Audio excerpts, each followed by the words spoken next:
मेरा नाम फूलन देवी है, लोग बैंडिट क्वीन के नाम से जानते हैं।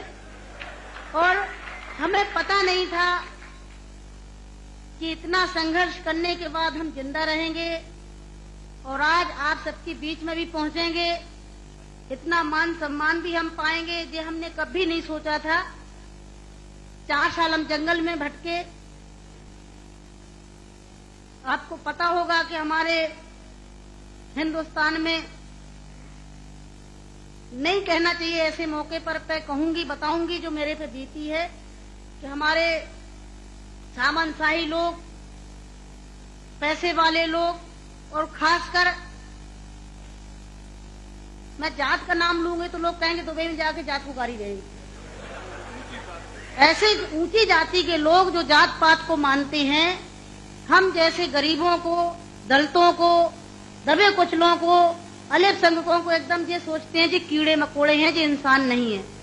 तो उन लोगों को मैंने बताया कि मैं इंसान हूं, अगर हमें तुम मारोगे तो हम भी चुप नहीं बैठेंगे, हम भी जवाब देंगे।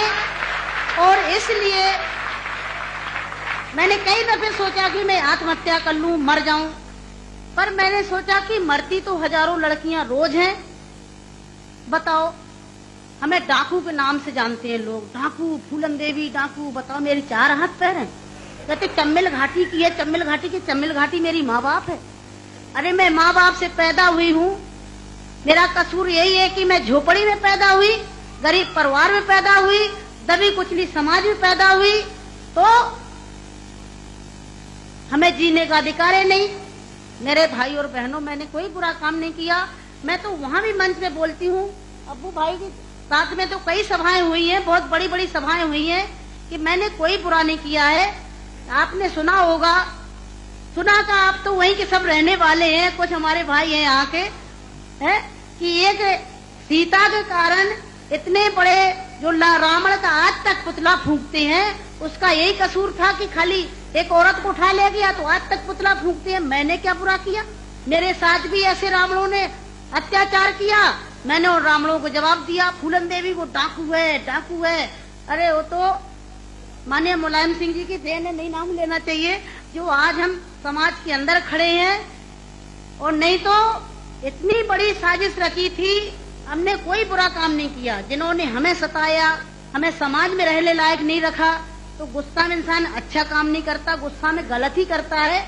और जो कुछ भी हुआ अच्छा और बुरा सबक सिखाने के लिए कि हम जैसी बहन बेटियों के साथ अन्याय अत्याचार करोगे तो कोई भी महिला घर से बाहर निकल के और अपने अधिकारों की लड़ाई लड़ने के लिए मैदान में खड़ी हो जाएगी। तो मेरे भाई और बहनों, हमें तो डाकू घोषित कर दिया। जब मैं चुनाव लड़ने जाती हूँ तो सब एक ही भाषण रहते हैं, किसी के और कोई भाषण नहीं रहते हैं। बताओ, मैं डाकू दिखाई देती हूँ? क्या होता डाकू है? तुमने हमें सताया, हमें लूटा पीटा। डाकू तो वो बेईमान जो हम जैसी महिलाओं को लूटते पीटते हैं। तो मेरे भाई और बहनों, 4 साल में जंगल में भटकी, 11 साल में जेल में रही, और जेल में भी हमें पागलों के साथ रखा गया था। अच्छी जगह नहीं रखा गया, जहीं पागल महिला थी, पागल महिलाओं में रखा गया था। 11 साल तक हमें जेल में रखने के बाद कोर्ट में पेश नहीं करा गया। और जब जेल से छोड़े गए तो बहुत बड़ा हमारे हिंदुस्तान में तूफान आया कि इतनी बड़ी डाकू को छोड़ दिया गया, बहुत बड़ा अन्याय हुआ। बस आप सबका प्यार था, आशीर्वाद था, कुछ ऊपर वाले की भी दुआ थी, जो आज आप सबके बीच में